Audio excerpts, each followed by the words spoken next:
દિવ્યેશભાઈનું વિનંતી કરું તો દિવ્યેશભાઈ અમારા ખેડૂતોને સમજાવો કે જે રાસાયણિક ખાતર છે એ અત્યારે ચોમાસું પાકની અંદર કયા આપવા જોઈએ, કયા પાકને કયો ફાયદો કરે તે આખું પ્રકાશ પાડશો. આ વર્ષે મોટાભાગના ખેડૂતો મગફળી ઉપર પોતાની પસંદગી ઉતારવાના છે અને મગફળીની જ્યારે વાત આવે ને ત્યારે પાયાનું ખાતર સીધો જ આર્થિક કેટલું ખેડૂતને ફાયદો થાય છે, આર્થિક કેટલી એમને વળતર મળે છે ને એની યારે સીધો સંબંધ છે.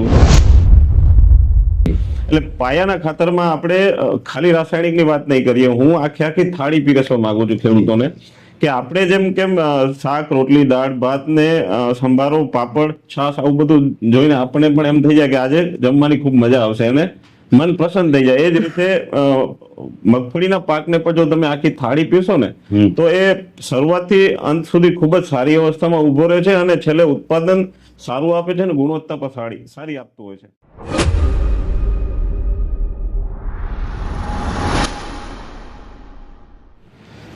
નમસ્કાર ખેડૂત ભાઈઓ, ખાસ કરીને જોવા જઈએ તો આપણે અત્યારે ચોમાસું નજીક આવી રહ્યું છે. ઘણી જગ્યાએ ચોમાસું પાકના વાવેતર થયા હશે અને ઘણી જગ્યાએ ટૂંક સમયમાં વાવણીના વરસાદો પડશે એટલે ચોમાસું વાવેતર થશે. હવે આપણે સમજવાનું છે કે ખાતર, કેમ કે ખેડ ખાતર અને પાણી આ ખૂબ અગત્યની વસ્તુ છે. જેમાં મહત્વનું હોય છે કે ખાતર, કેવા ખાતરો આપવા જોઈએ જમીનને, કેવા ન આપવા જોઈએ અને કેવા ખાતરો આપવાથી આપણે ખેડૂતોને વધારે ફાયદો થાય, વધારે ઉત્પાદન લઈ શકીએ. પહેલી વાત તો એ કે જે ખેડૂત ભાઈઓ પાસે પશુપાલન હોય, છાણિયું ખાતર વાપરતા હોય તો એ બધાથી ઉત્તમ છે. એ ન કરતા હોય જીવામૃત આપીએ તો પણ ઉત્તમ છે. પણ જેમની પાસે વિકલ્પ નથી, ફરજિયાત રાસાયણિક ખેતી કરે છે, તો રાસાયણિક ખાતરની અંદર કેવા ખાતરો વાપરવા જોઈએ તે વાત આજે આપણે સમજવાની કોશિશ કરવાની છે. જેમાં આપણી સાથે આત્મા પ્રોજેક્ટના જે બીટીએમની પોસ્ટ ઉપર કાર્યરત છે એવા છે દિવ્યેશભાઈ કાકડિયા, જે આપણી સાથે ઉપસ્થિત છે. અને દિવ્યેશભાઈ, સૌપ્રથમ તો આપનું સ્વાગત છે. અને દિવ્યેશભાઈનું વિનંતી કરું કે દિવ્યેશભાઈ અમારા ખેડૂતોને સમજાવો કે જે રાસાયણિક ખાતર છે એ અત્યારે ચોમાસું પાકની અંદર કયા આપવા જોઈએ, કયા પાકને કયો ફાયદો કરે તે આખું પ્રકાશ પાડશો. પરેશભાઈ, સૌપ્રથમ તો તમારા દરેક ખેડૂત મિત્ર જે તમારા દર્શકો છે એમને હું આવકારું છું અને તમારો પણ ખૂબ ખૂબ ધન્યવાદ મને આ તમારા પ્લેટફોર્મ પર મોકો આપવા બદલ. આ વર્ષે મોટાભાગના ખેડૂતો મગફળી ઉપર પોતાની પસંદગી ઉતારવાના છે અને મગફળીની જ્યારે વાત આવે ને ત્યારે પાયાનું ખાતર સીધો જ આર્થિક કેટલું ખેડૂતને ફાયદો થાય છે, આર્થિક કેટલી એમને વળતર મળે છે ને એની યારે સીધો સંબંધ છે, ઉત્પાદન સાથે સીધો સંબંધ છે. એટલે પાયાના ખાતરમાં આપણે ખાલી રાસાયણિકની વાત નહીં કરીએ, હું આખી થાળી પીરસવા માંગુ છું ખેડૂતોને કે આપણે જેમ કેમ શાક રોટલી દાળ ભાત ને સંભારો પાપડ છાશ આવું બધું જોઈને આપણને પણ એમ થઈ જાય કે આજે જમવાની ખૂબ મજા આવશે અને મન પ્રસન્ન થઈ જાય. એ જ રીતે મગફળીના પાકને પણ જો તમે આખી થાળી પીશો ને તો એ શરૂઆતથી અંત સુધી ખૂબ જ સારી અવસ્થામાં ઉભો રહે છે અને છેલ્લે ઉત્પાદન સારું આપે છે અને ગુણવત્તા પણ સારી આપતું હોય છે. હવે હું 4 સ્ટેપમાં હું આજે ભલામણ કરવાનું છું, એક પછી એક આપણે ચારેયની વાત કરશું. તો સૌથી પહેલું રાસાયણિકમાં જે ખેડૂતોને વાપરવાનું છે તો એમને ડીએપી ની જગ્યાએ એસએસપી વાપરવું જોઈએ, એસએસપી સિંગલ સુપર ફોસ્ફેટ. બરાબર. મોટાભાગના ખેડૂતો ડીએપી વાપરતા હોય છે પણ ડીએપી ની જ કિંમત આસપાસ એસએસપી ખાતર આવતું હોય છે. ડીએપી માં નાઇટ્રોજન અને ફોસ્ફરસ હોય છે, જ્યારે એસએસપી માં આપણે જોઈએ તો એમાં ફોસ્ફરસ પણ મળે છે, કેલ્શિયમ અને સલ્ફર. બરાબર. આ ત્રણેય તત્વો એસએસપી માં સેમ ડીએપી ની કિંમતમાં મળતા હોય છે. બરાબર. તો પછી એક પોષક તત્વોની જગ્યાએ મલ્ટિપલ પોષક તત્વો મળતા હોય એ જ કિંમતમાં તો ખેડૂતો એ પસંદ કરવું જોઈએ. બરાબર. હવે ફોસ્ફરસ તો વિકાસ અને વૃદ્ધિ માટે પહેલેથી છેલ્લે મુખ્ય તત્વમાં આવે છે. સલ્ફર અને કેલ્શિયમનો શું ઉપયોગ છે આજે દરેક ખેડૂત મિત્રોને હું જણાવી દઉં. મગફળી એક તેલીબિયા પાક છે, તેલ અને પ્રોટીન માટે જ મગફળી વવાતી હોય છે અને વપરાતી હોય છે. તો સારામાં સારું તેલની ગુણવત્તા, સારામાં સારા દાણાની ગુણવત્તા, એનું તેલની ટકાવારી અને પ્રોટીનની માત્રા એના પરથી નક્કી થતું હોય છે. તો જો શરૂઆતમાં તમે એસએસપી આપો છો પાયાના ખાતરમાં તો એની અંદર રહેલું જે સલ્ફર છે એ પહેલેથી છેલ્લે સુધી જ્યારે જ્યારે મગફળીને જરૂર હોય ત્યારે એ મળતું રહે છે. એના કારણે ખૂબ જ સારી ગુણવત્તાનું તેલ અને પ્રોટીન વાળો દાણો અને મગફળીનું ઉત્પાદન થતું હોય છે. હવે ત્રીજું તત્વ એમાં મળે છે કેલ્શિયમ. હવે કેલ્શિયમ એ એટલી અગત્યની વસ્તુ છે જેટલી આપણામાં કેલ્શિયમની ઉણપ હોય તો આપણા હાડકા નબળા પડે છે. મજબૂતાઈ માટે જેમ આપણે કેલ્શિયમની જરૂર છે એમ છોડને પણ કેલ્શિયમની એટલી જ માત્રામાં જરૂર હોય છે. બરાબર. પણ હવે મૂળ જે મગફળીના મૂળ છે ને એ કેલ્શિયમ લઈ અને ડોડવા કે દાણા સુધી પહોંચાડી નથી શકતા. બરાબર. એટલે કેલ્શિયમ જ્યાં ડોડવાનો વિકાસ થાય છે જમીનમાં ત્યાં હોવું જરૂરી છે. એટલે એસએસપી તમે નાખો છો તો ઓટોમેટિક કેલ્શિયમ 20-21% કેલ્શિયમ હોય છે જે ત્યાં મૂળ આસપાસ હા. અને ડોડવા જ્યાં વિકસે છે ત્યાં એમને મળી રહે છે. એટલે આ એક જ ખાતરમાં 3 તત્વો મળે છે. સાથે સાથે માઇક્રોન્યુટ્રિયન્ટ જોઈએ ને તો ઝિંક અને મેગ્નેશિયમ જેવા પણ તત્વો એમાં એસએસપી માં હોય છે. અચ્છા. એટલે આ એક જ ખાતરમાં કોમ્બિનેશન છે. એટલે ડીએપી ની જગ્યાએ એસએસપી ની હું આપણા ખેડૂતોને ભલામણ કરીશ. અને સાહેબ એસએસપી ની ભલામણ કરો પણ 1 એકરની અંદર ડોઝ પણ આપણે સમજાવી દે. 1 એકરમાં હું આખી જયારે થાળી પીરસવાનો છું તેઓ જે ભલામણ છે ને એનાથી હું અડધું રાસાયણિક ખાતર વાપરવાનું ખેડૂતોને જણાવીશ. એટલે 1 એકરે 30 થી 35 કિલો એસએસપી બરાબર. વાપરવું જોઈએ. પછી એની સાથે બીજું આપણે નાઇટ્રોજન તો મગફળીમાં રાઇઝોબિયમ ની ગાંઠો હોય એટલે જેટલું મગફળીને નાઇટ્રોજનની જરૂર હોય એ પોતાના મૂળ દ્વારા લઈ લેશે. એટલે નાઇટ્રોજનની વ્યવસ્થા થઈ ગઈ, ફોસ્ફરસની થઈ ગઈ, સલ્ફરની થઈ ગઈ, કેલ્શિયમની થઈ ગઈ, 1-2 માઇક્રોન્યુટ્રનની થઈ ગઈ. હવે ઘટે તો પોટાશ ઘટે છે. બરાબર. તો આપણી જમીનમાં પોટાશની ઉણપ તો છે જ વર્ષોથી. એટલે પોટાશ યુક્ત ખાતર તરીકે સૌથી સર્વશ્રેષ્ઠ કયું ગણાય તો મ્યુરેટ ઓફ પોટાશ એમઓપી ખેડૂતોને વાપરવાની ભલામણ કરું છું. કારણ કે એમઓપી છે ને એક પોટાશનો સૌથી રીચ સ્ત્રોત છે અને શરૂઆત સસ્તો પણ છે પાછો. બરાબર. એટલે પોટાશ યુક્ત ખાતર માટે એમઓપી અને એસએસપી નું બેનું એ પણ આપણે 30 થી 35 કિલોની જ ભલામણ કરું છું. બરાબર. એટલે બંને પાયામાં બંને પાયામાં આપવાનું છે. એટલે તમામ પ્રકારના મેજર અને માઇક્રોન્યુટ્રિયન્ટ આમાં કવર થઈ ગયા. પછી આ સાથે ત્રીજું ખેડૂતોને વાપરવાનું છે જે ફરજિયાત વાપરવાનું છે.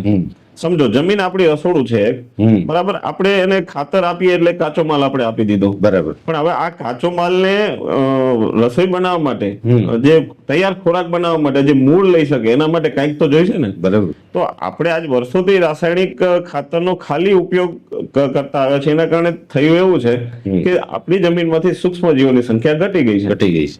ઓર્ગેનિક કાર્બનનું પ્રમાણ પણ ઘટતું ગયું છે.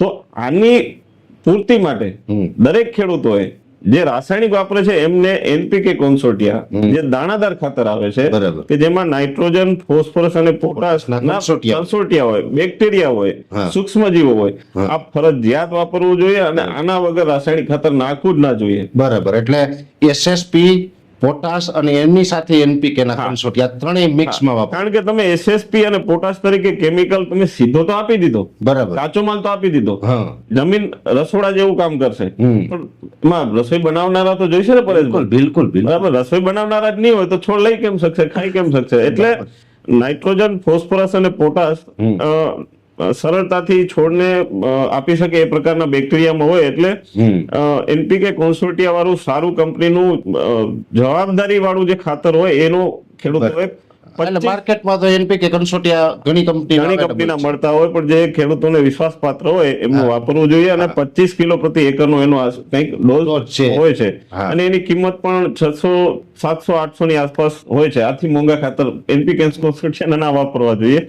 એટલે કોસ્ટ ઇફેક્ટિવ પણ રહે. એક ખેડૂતોને પર એકરે કે પર વીઘા એક રેન્જમાં પણ ખર્ચો આપણે પાયાના ખાતરમાં કરાવવો જોઈએ. વધારે ખર્ચો પણ એમાં પણ નકામો છે. બરાબર. ચોથી વાત કરવાની છે માઇકોરાઇઝાની. બરાબર. હવે આપણે સીધો આપી દીધો, રસોડું તૈયાર કરી દીધું, થાળી બનાવી દીધી, સૂક્ષ્મજીવો બધું ખોરાક પણ તૈયાર કરી દેશે. પણ હવે જો મૂળ સિસ્ટમ જે મૂળિયા છે એ સારી રીતે ડેવલપ નહીં થાય અથવા તો કે મૂળિયામાં એટલી બધી કેપેસિટી નહીં હોય તો આ બધો ખોરાક લેવા માટે ક્યાંક ને ક્યાંક મગફળીનો પાક જજુમતો હોય છે. તમે જયારે માઇકોરાઇઝા જેવી ફૂગનો એનો પણ 4 કિલોનું પેકિંગ આવે છે, 4 કિલો પ્રતિ એકરનો એનો ડોઝ છે. 1 એકરમાં 4 કિલોનો ડોઝ આવે છે. દાણાદાર માઇકોરાઇઝા કહેવાય એને. એ જયારે તમારે એ પાયાના ખાતરમાં જ તમારે આપી દેવાનું છે. તો એ જયારે આપો છો તો શરૂઆતની અવસ્થાએથી જ એની મૂળનો વિકાસ સારો થાય છે. માઇકોરાઇઝાના ફૂગ છે ને પરેશભાઈ, એ મૂળના તાતણા સાથે જોડાઈ અંદર પ્રવેશશે અને એની આજુબાજુ મૂળ જેવો જ વિસ્તાર બનાવશે. બરાબર. એના કારણે કેવું થશે કે જેટલો પણ દ્રાવ્ય ખોરાક છે, જેટલા પણ દ્રાવ્ય રસાયણો છે એ બધા જ ઉપાડીને એ મગફળીને આપશે. બરાબર. અને સામે માઇક્રોરાઇઝાને શું જોઈએ તો કે ભાઈ મગફળી જેટલું ગ્લુકોઝ કે શર્કરા બનાવે એ પોતાના ખોરાક તરીકે ઉપયોગ કરે. એટલે એકબીજાના મ્યુચ્યુઅલમાં માઇક્રોરાઇઝા જમીનમાં રહેતી હોય છે. પછી ક્યારેક એવું બને કે પાણીની ખેંચ થઈ, વરસાદ મોડો થાય છે, તો માઇક્રોરાઇઝા આજુબાજુમાં જ્યાં દૂર સુધી પાણી પડ્યું હોય ને એ ખેંચીને એ પાકને સપ્લાય કરતી હોય છે. એટલે આ માઇક્રોરાઇઝા તો ફરજિયાત, માઇક્રોરાઇઝા અને એનપીકે કોન્સોડિયા ફરજિયાત રાસાયણિક ખાતર સાથે આ ફરજિયાત આપવાનું જ. એટલે 4 વસ્તુ આપવા. એટલે આ 4 વસ્તુમાં જયારે આપો છો ને ત્યારે એક આખી full ડીશ બની ગઈ. એટલે કાકડિયા સાહેબ, ટૂંકમાં આપણે ફરીથી એક વખત કહું કે જે ડોઝ જે તમે કીધું હું સમજી ગયો એ પ્રમાણે એસએસપી છે એ 30 કિલો. હા, 30 થી 35 કિલો 35 કિલો એસએસપી, 30 થી 35 કિલો પોટાશ. હા, મ્યુરેટ ઓફ પોટાશ આપવાનું. બરાબર, એમઓપી. હા, એમઓપી. અને 25 કિલો એનપીકે કન્સોર્ટિયા. હા, 25 કિલો પ્રતિ એકર પ્રમાણે જે એનપીકે કન્સોર્ટિયા આવે છે. 4 કિલો ચાઇકોરાજ. 4 કિલો પ્રતિ એકર ચારેય ખાતર છે આ ડોઝ મિક્સ કરીને 1 એકરની અંદર આપવાનો છે, આપી દેવાનો છે. અને આ આપણે આપી દઈએ આ પાયાનું ખાતર થઈ ગયું. આ પાયાનું ખાતર થઈ ગયું. બરાબર. પછી આના સિવાય કઈ આમાં આપવાનું? હવે જો અમુક ખેડૂતોને પ્રશ્ન હોય છે શરૂઆતમાં, જમીનના પ્રશ્નો ઘણા હોય છે. જમીન એક સરખી આપણી ગુજરાતની છે નહીં. જ્યાં નાઇટ્રોજનની ઉણપ હોય ને ત્યાં ખેડૂત એવું પણ કરી શકે કે જ્યારે આ બધું પાયાનું ખાતર થઈને વાવણી થઈ જાય ને પછી 15-20 દિવસનો સમયગાળો થાય ને, એટલે જે નાઇટ્રોજનની ઉણપ વાળી જગ્યાઓ છે, જમીનો છે ને, એ ખેડૂતોને 10 કિલો યુરિયા સાથે, અહીંયા ફરી પાછું હું માઇક્રોરાઇઝાની ભલામણ કરીશ કે યુરિયાની સાથે. હા, યુરિયાની સાથે જે 100 ગ્રામના પેકેટમાં આવે છે એ પણ નાખી શકે. અથવા તો 20-25 દિવસે ઘણા ખેડૂત મિત્રો ટ્રાઇકોડર્મા, સ્યુડોમોનાસ કે જે જમીનજન્ય ફૂગ અને જીવાતના રક્ષણ સામે વાપરતા હોય છે એની સાથે આગળ પાછળમાં પણ આપી શકાય. યુરિયાની સાથે હવે પરેશભાઈ, બધા ખેડૂત મિત્રોને આપને પ્રશ્ન થાય કે ભાઈ આ રાસાયણિક ખાતર સાથે હવે આ બધા જીવાણુઓ કમ્પેટેબલ છે કે નહીં, ચાલે કે નહીં, મરી જાય આ તે. પણ હવે અત્યારે જે આધુનિક પદ્ધતિથી જે ટ્રાઇકોડર્મા કે સ્યુડોમોનાસ આ સૂક્ષ્મ જીવાણુનું ઉત્પાદન થાય છે, અને હવે અત્યારની જે ટેકનોલોજી છે એ પ્રમાણે એમાં સંખ્યા જેટલી હોય છે પરેશભાઈ કે જો એવી અવળી અસર થાય ને 50% મરી જાય ને તોય પણ એ પોતાનું કામ તો કરે જ છે. શરૂઆતના આવતા થડના સુકારા સામે અથવા તો જમીનજન્ય જીવાત સામે, રોગ સામે આ બધા કામ તો આપે જ છે. બરાબર. એટલે ત્યારે નાઇટ્રોજનની ઉણપ વાળા ખેડૂતોને યુરિયા તરીકે નાઇટ્રોજન આપી શકે છે આ બધી વસ્તુ સાથે. એમ એટલે પાયાના ખાતર તરીકે આ થઈ ગયું. જરૂર પડે તો યુરિયા પાછળથી નાઇટ્રોજન તરીકે આપી શકે, પછી બીજા ખાતરોની જરૂર નથી પડતી. કેમ કે પોટાશ તો આપણે પાયામાં આપેલું હશે તો એ જરૂર પડશે. આ બધા ખાતરો જ્યાં મગફળી નીકળશે ને ત્યાં સુધી ધીરે ધીરે સૂક્ષ્મ જીવાણુ ઓગાળીને એને આપતા રહેશે. અચ્છા, એટલે પાયામાં એક જ વખત કાકડિયા સાહેબ આપી દઈએ એટલે જ્યાં સુધી મગફળી નીકળી ન જાય ત્યાં સુધી જે તત્વો જરૂર પડશે આ બધા તત્વો જમીનમાં હશે એ છોડ છે એ લેતો રહેશે. કારણ કે આપણે એમાં સૂક્ષ્મ જીવાણુ આપેલા જ છે, જેમ જેમ જરૂર પડશે એમ ઓગાળીને આપતા રહેશે. બરાબર.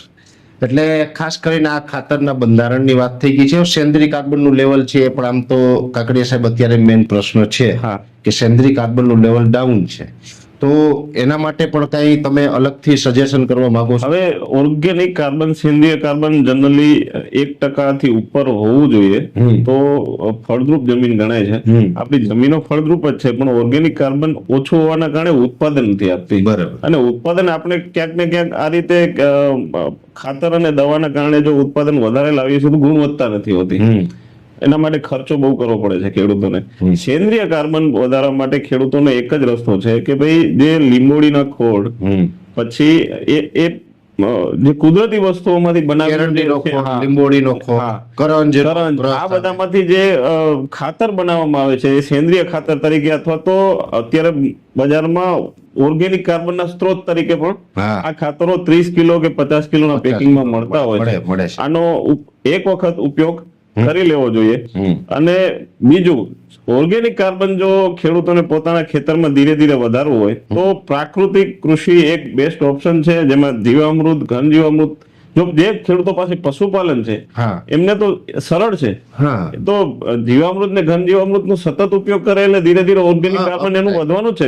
બિલકુલ બિલકુલ. એટલે ખેડૂતો બે સાથે જઈ શકે છે, પ્રાકૃતિક ખેતી કરી શકે છે અને સાથે સાથે પોતાનું ઉત્પાદન પણ સારું એવું લઈ શકે છે. હવે મેં જે સજેસ્ટ કર્યું છે ને પરેશભાઈ, એવું છે કે કેમિકલ તો વાપરવાનું છે, તો સાથે જૈવિક વાપરો ને તો તમારી જમીન બગડતી નથી, જમીન સુધારણા થાય છે ધીરે ધીરે. સૂક્ષ્મ જીવાણુના કારણે જમીનમાં ઓક્સિજનનું પ્રમાણ વધે છે, અચ્છા. જેના કારણે કેવું થાય કે જ્યારે મગફળી સુયા મૂકશે ત્યાં ડોડવા અને દાણાનું બંધારણ થશે ને તો ઓક્સિજનની વધારે માત્રાના કારણે ઓટોમેટિક ગુણવત્તા સારી રહેશે અને ઉત્પાદન પણ સારું આવશે. ઓકે, એટલે જ્યાં સુધી આપણે સમજ્યા છે, કાકડિયા સાહેબે ખૂબ ખાતર વિશેની અગત્યની માહિતી આપી. સામાન્ય રીતે આપણે ડીએપી ના એનપીકે વાપરી દેતા હોય છે જે પાયાના ખાતર તરીકે, પણ જે રીતે કાકડિયા સાહેબે આપણે સમજાવ્યું કે આ એસએસપી હોય અથવા તો જે બીજા એને અન્ય ખાતરનું જે આખી કીટ બનાવીને આપણે કીધું આ પ્રકારના વાપરવામાં આવે તો તમામ તત્વો પણ મળી રહે, તમામ તત્વો મળી રહે, સાથે જમીનની અંદર ફળદ્રુપતા પણ વધે અને ખાસ કરીને જે આપણા માંડવીના પાકને, મગફળીના પાકને જે તત્વોની જરૂર છે એ લે છે. અને આનો ડોઝ છે એ પણ એકદમ સિમ્પલ રીતે બતાવવામાં આવ્યું છે, જેથી કરીને ખાસ કઈ ખર્ચમાં પણ વધારો નથી થતો.